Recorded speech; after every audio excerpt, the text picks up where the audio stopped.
ndinonzi Phineas Chimengo. Ndiri muno machifi makungu iri kudhura mombe arara no isheredu wa mombe arara.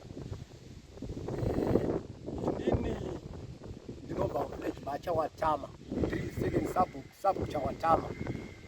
Ndinogada paChawatama Rural Health Center, Chawatama Clinic. Saka zvakaitika ndezvekuti ndakavingwa nematsotsi ndisingazivi kuti matsotsi imbavha. Vakaridza bhera sezvinongoita varwere vachiuya vanoridza bhera pagedhi, ndovavhurira ndovabvunza kuti munhu wenyu ari kurwara nei, ndonodedza manesi. Saka ndakavavhurira gedhi vaine munhu wavakabata kunge murwere, vaive varume 4 vakabata weti 4 aina ndanga akabatwa achiitwa kunge murwere. Ndobva ndavavhurira gedhi, ndobva ndatonanaidzana navo ndichitotova vanhu vane murwere. Ndazovabvunza kuti munhu wenyu ari kurwara nei, chinodedza manesi. Vakabva vatadza chekupindura, kushaya chekutaura, asi kuti vakangondikomba.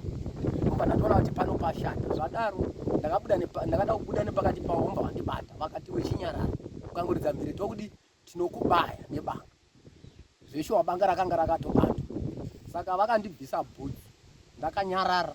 Vakandibvisa masokisi, vada kundisa masokisi mukanwa, ndikati vakomana zvamakuda kundiita ukangongoshinwa zvenyu. Inga ndanyarara, mangoti ndinyarare ndikatonyarara. Imiite zvamafambira. Tuvachena vakati hora tirengedza toita zvatafambira. Vakaenda pamasola, vakatendera mukati memasola. Vari pakati pekutendera vakanga vakandibata, vakati handei. Ndikati kwese kwamuri kuda handei, nekuti chatedzera zvamunoda. Vobva tabuda gedhi, vobva tatedza newaya kuseri kwegedhi. Tatedza kuseri kwegedhi kudaro, tanangana netoileti iripo tiri kuseri kwewaya. Wana waina akabvisa bhutsi yake kwaivibata mumaoko, kwakundirova kaviri kumusana. Ndazoti varume mukaramba muchindirova ndichazoridza mhere mongondibaya, mandirambidza zvemhere. Vobva apfeka bhutsi yake, vobva tatenderera mubva newaya, vobva tanomira tiri kunzira kwewaya takanangana nemba dzemanesi. Saka dzimba idzi dzakagadzirwa nepakati, kumwe ndekwevamwe nesi, rimwe saiti nderevamwe nesi.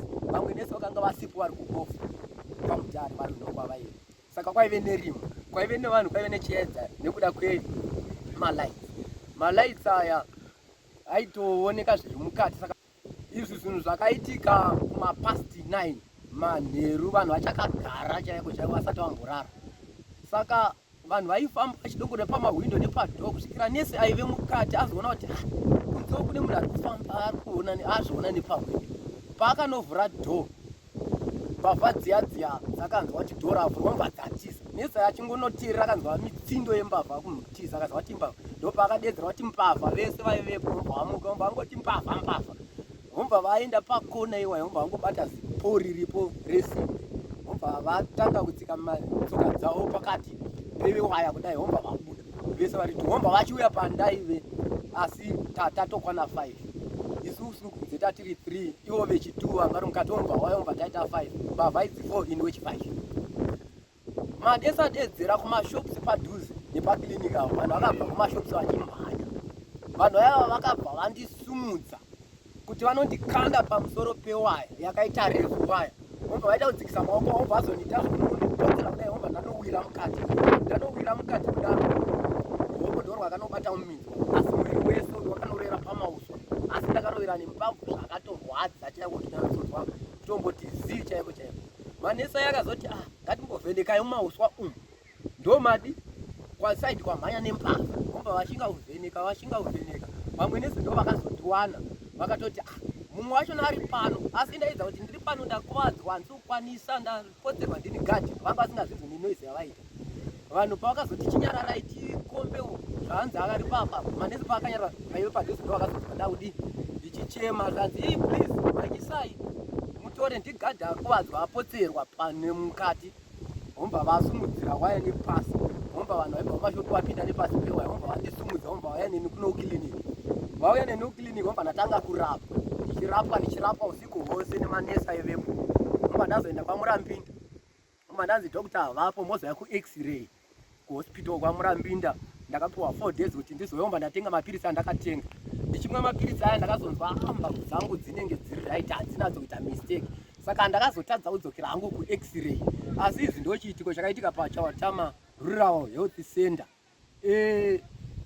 ndinonzwa kutya zvizhinji nenyaya yekuti tsaona yakaitika ndisingafungiri, ndakarivara sendiri kuvhurira varwere. Saka izvi ndinototi ndichiuya pabasa hana yangu inorova, asi ndinotogara ndiri jegjapo yekuziva kuti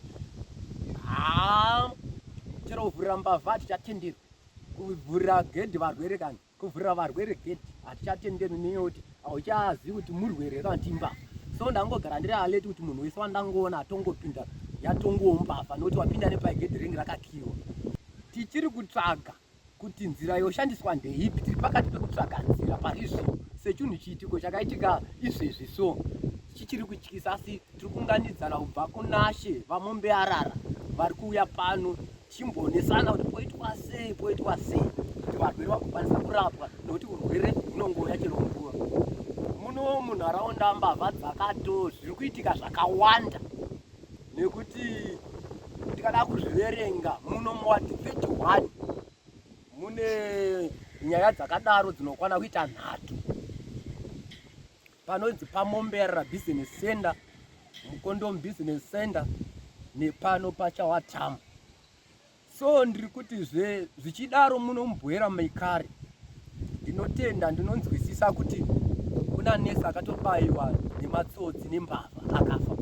Asi pashure pekudaro mapurisa edu tinoatenda enyika yedu nekuti vari kubata basa, mbavha idzi dzakabatwa. Pakubatwa kwadzo dzakazotsanangudzirawo kwese kwadzakaita zvinhu zvakaita sezvekusanganisira vakutotsanangudzirawo nemaitiro akandiita pano paChawatamu achiti tisu vakabvuma, tisu takaenda paChawatamu tikanotora gadhi tikamupotsera so tikamuvhiringidza, asi hapana chavakwanisa havo kudii kuzenge vakaba, nenyaya yekuti vakakurumidza kuonekwa vakakurumidza kutiza.